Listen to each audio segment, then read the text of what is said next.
What? So, you know that we're locked up in our houses, and we can't play baseball publicly because of social distancing, and also go to the batting cages. Yeah? So, I got a surprise outside. Okay. Let's go outside!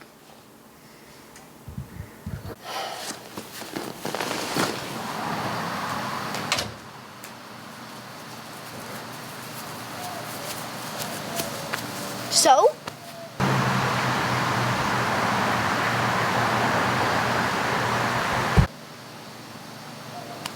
It's our backyard. Look closer.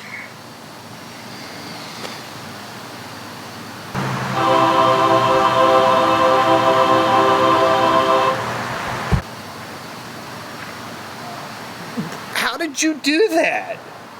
Imagination, my friend.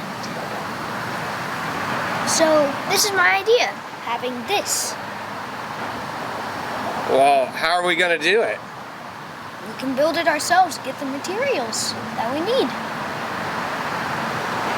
Okay. And we're gonna show them how to do it. Cue the intro.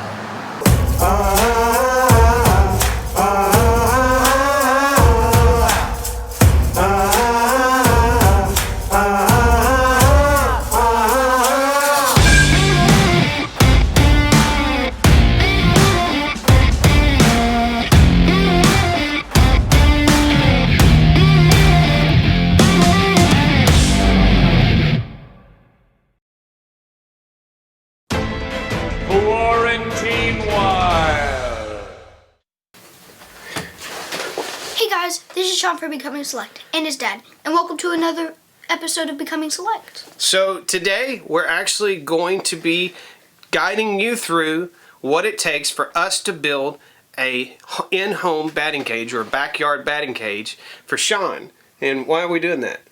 So, you know that baseball and the batting cages for me are out. So, this gave us a great excuse that we can do it, and we've been wanting to do it for a very long time. So, and of course it's postponed right now because we're all in-house and sheltering in place. So obviously we were not able to practice all the time. And sometimes I don't get to help Sean, go outside and throw the ball. Yeah. And the other thing is it's not real safe to throw the ball around your neighbor's house because you never know what's gonna happen. Goes the window. So, all right, Sean, so one thing I'm going to tell you is what we have to do next is we actually have to go outside and we need to look at the area and we need to determine where is the best place to put a batting cage, how big a batting cage we can get, and then also if there's any obstacles or any design ideas and stuff like that. And then, of course, right after that, we got to talk about budget because you're paying for it out of your inheritance.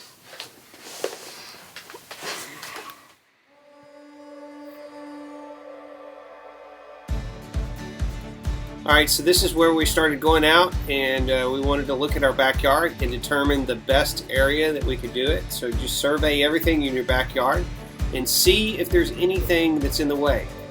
In order to put a batting cage in your backyard, you've got to have a lot of space and area that is unobstructed.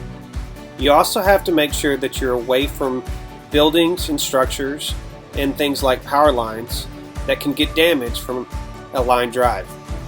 We found this place right here, and this is a great place to do it, but we have to watch out for the roof line of our neighbors and us.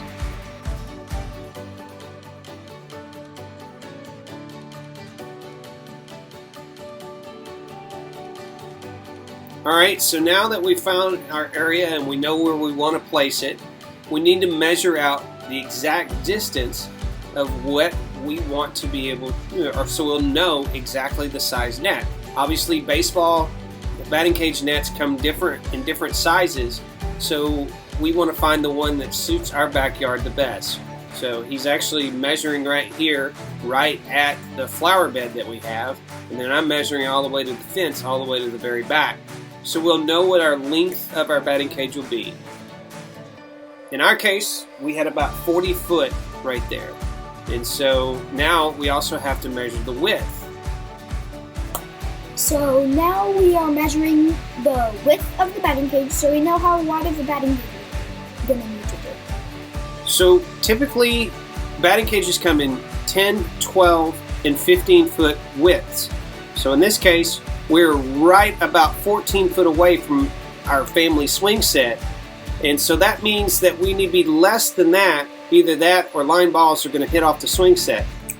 We're also looking for objects in the ground like this root here, so we can put AstroTurf or anything on the ground. We really haven't decided if we're going to put AstroTurf or dirt or anything like that on the ground, or just go with natural grass.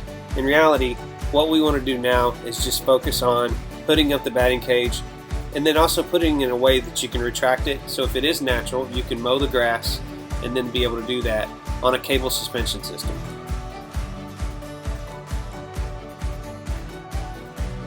So now that we know that we have approximately 42 foot long by 14 foot wide, we have determined that we know the right size batting cage that will fit in our backyard. We decided we needed 35 foot long, 12 foot wide, and 12 foot tall batting cage. We also wanted to have an entry on the back side to be able to enter the batting cage. So that's why we measured 3 foot from the flower bed to provide a walkway, and also plenty of room for a post, since it's going to be a little bit longer than 35 foot on both sides, to be able to provide the support that needs to hold the batting cage up. 35 foot? You know what? That's pretty short when it comes to thinking about practicing your pitching. Dad, I throw strikes to second base with full catcher's gear on, not to the home plate. Yeah. Now that we know 2 corners of the batting cage, we decided to put survey flags and put them in every 4 feet. And that gives us the opportunity to see the perimeter of the batting cage and where it's going to sit in our backyard. And even though we're really busy getting ready to install this batting cage, we still decide to take a little bit of time so we can teach the younger generation on proper techniques of baseball and how to take care of your arm. Throw it to me. Now throw it to Daddy. Yeah, good job, baby. That's nice. That's a good arm. High five, girlfriend. That girl got potential. Mm-hmm. She's also got a pretty good teacher.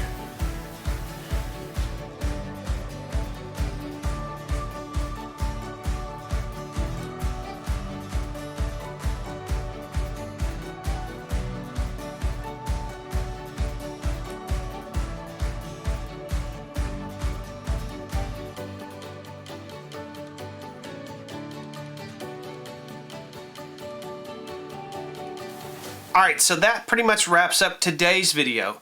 But tune in next time when we actually start talking about the budget, the style that we want to do for this batting cage, and then also go pick up the materials and start the installation.